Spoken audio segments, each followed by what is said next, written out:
Okay, folks, so we were looking at the Civil Rights Act of 1964, and obviously the video was getting quite near the end in terms of the time limits YouTube imposed. So, 1964 Civil Rights Act ended, or came to pass, and it basically was seen as not going far enough for what black Americans had expected. So King has done the I Have a Dream. It's been a successful Washington March. The president sadly is being killed. Johnson's passed the Civil Rights Act as a response to it, which was Kennedy's like one of his seen as his legacy, but no vote.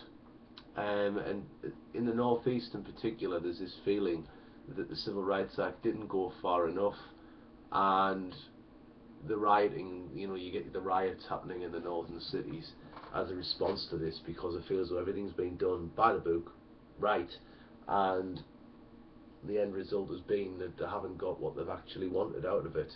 There's actually seen as a split in the Democrat Party, where we've got the Freedom Democrats demanding seats, so you can see a political divide happening there, which might affect, Johnson. And LBJ is in a funny position at this point in time, because he's feeling that he's done a hell of a lot for Martin Luther King and for civil rights, and then you've got a lot of black Americans saying, well, no, you haven't gone far enough, really. So Johnson himself's a little bit put out by this, so not great.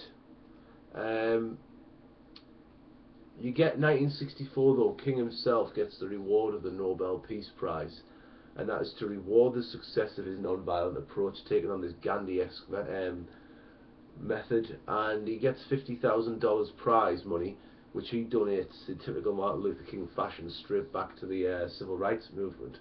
But it does bring a very like eyes of the world towards America, that King would get this prize. So it was more than just a personal glorification for King. It's actually putting the eyes on what's going on in America. King would do the Selma to Montgomery March in 1965, but again this would end in violence. So there was state troopers attacking the protesters. This is on TV. It was known as Bloody Sunday, and there was tear gas fired, marchers being beaten and whipped. Now the fact it's on TV does bring a lot of negative publicity towards the police and what they're doing, but again it hasn't gone like King would have hoped, and he did set up a second march to follow on from this, but he stops it because he fears another attack where it's going to just degenerate into violence. LBJ, Lyndon Johnson, did, to be fair to him, bring in the Voting Rights Act at this time, which basically speeds up the process for black Americans to vote. So again, Johnson is seen as making huge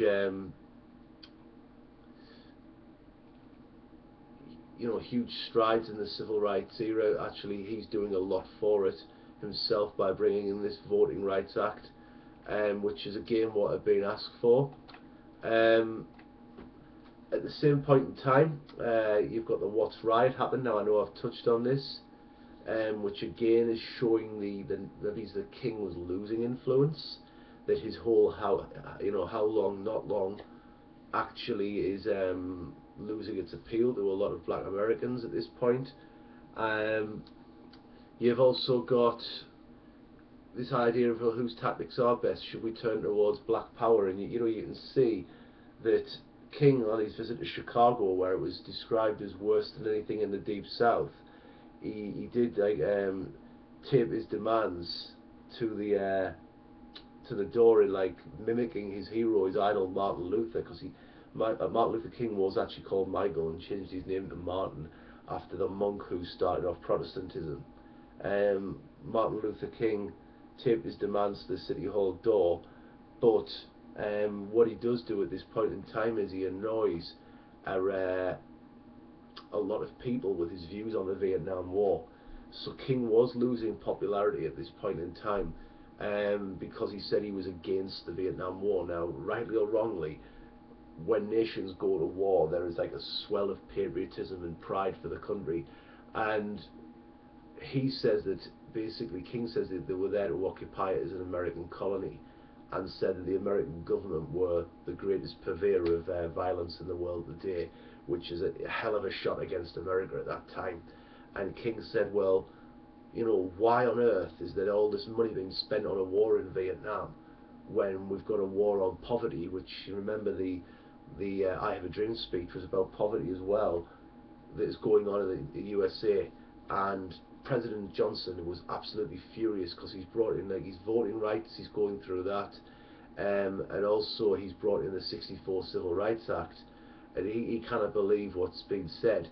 And basically King, even like, it's coming out, well, the speeches he's making about Vietnam, it was something like a quote from a script. It sounded like a script for Radio Hanoi, which is basically saying he's a communist sympathizer, alright, which is terrible for King, because if he gets that label, it could have destroyed him in the Civil Rights Act because of the bad feeling towards communism at that time. And King was basically saying that tens of thousands of men are going there, and they're going to fight in Vietnam in the name of America, but they're killing a lot of children at the same point in time.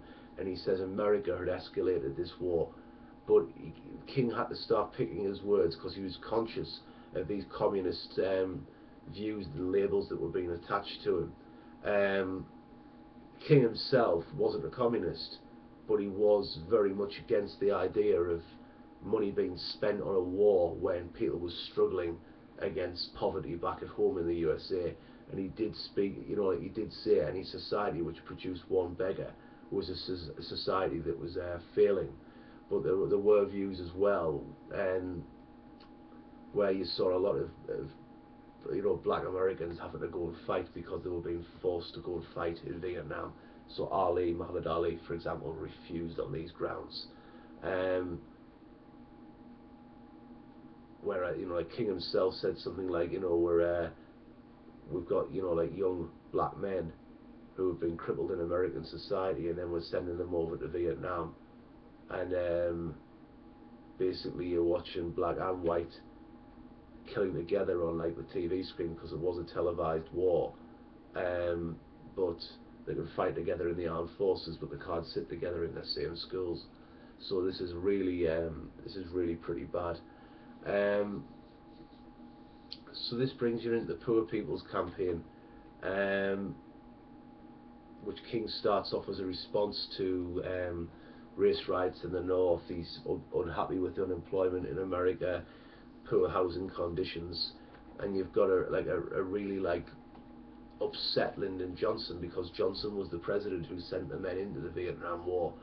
So the summer of 1967 really sees a lot of rioting taking place, which will lead to this. And basically King wants money being put into these, like, you know, like poor communities, to try and sort out the problems they've got. It didn't get the support that a lot of King's other work had got, because Johnson himself felt he almost like he'd done enough for black Americans, and he felt as though he'd been betrayed by King.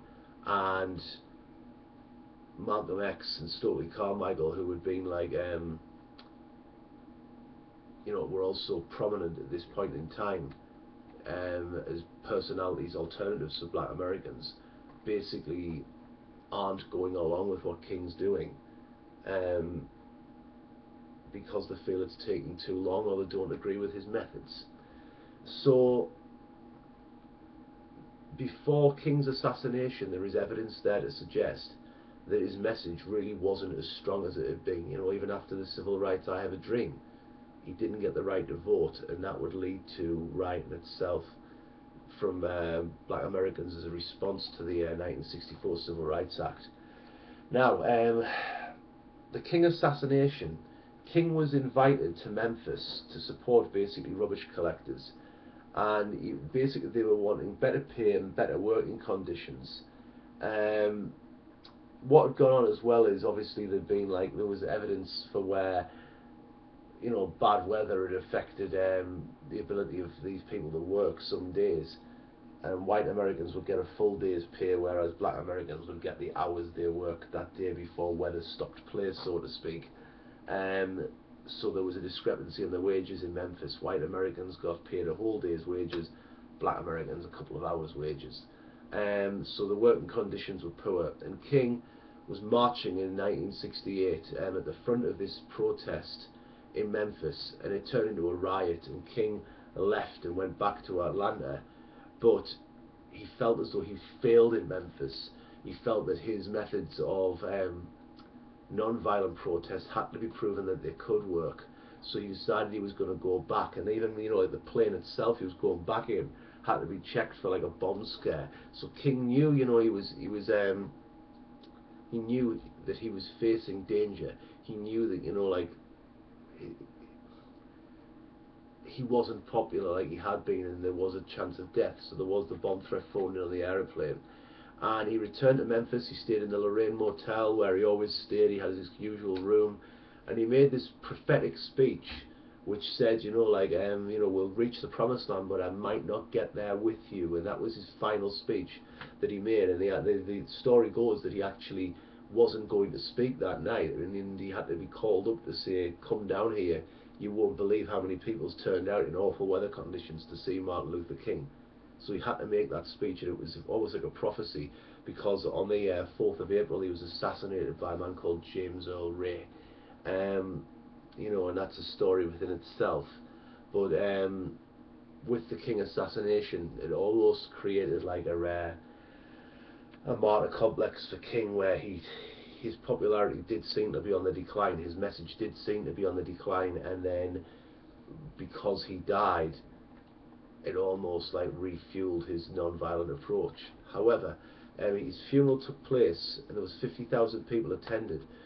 It was greeted though by race riots, which King wouldn't have wanted. The strike ended, but it led to another Civil Rights Act. So you can see King was trying in 1967 and wasn't getting the support from Johnson, wasn't getting the support from all areas of, you know, like black communities like he had been. His marches had failed in Memphis before, but when he'd been killed, he got a Civil Rights Act passed, which was basically relating to property, that you couldn't, no longer could property be like refused to people based on their race. So you could actually advertise property then as for white, for example, for a white person, and it was said that no longer could this be the case. You couldn't sell or rent a property based on race or colour, and you couldn't advertise exclusively to a race or a colour for your property. And also you couldn't threaten or intimidate someone living in a rented or bought property to move. In other words, you couldn't like force black people out of particular neighbourhoods to try and make them exclusively white. So the King assassination did have a successful outcome, in that it did get into the Civil Rights Act passed, which would stop discrimination in the renting and buying of properties. But you can see his role as a protest organiser was on the decline when you consider the awful scenes he faced in Chicago, when he was apparently hit in the face with a brick when marching there, the Watts riot that took place, the 1964 Civil Rights Act had actually been riots because the vote hadn't came in, and the Poor People's Campaign hadn't been met like King had hoped because of how he'd isolated Lyndon Johnson by publicising his views on the Vietnam War, which also would have meant some people stopped supporting Martin Luther King because it would have been seen as unpatriotic at that time. So I hope that helps. This is part 2. Thanks very much, and it's the last civil rights video.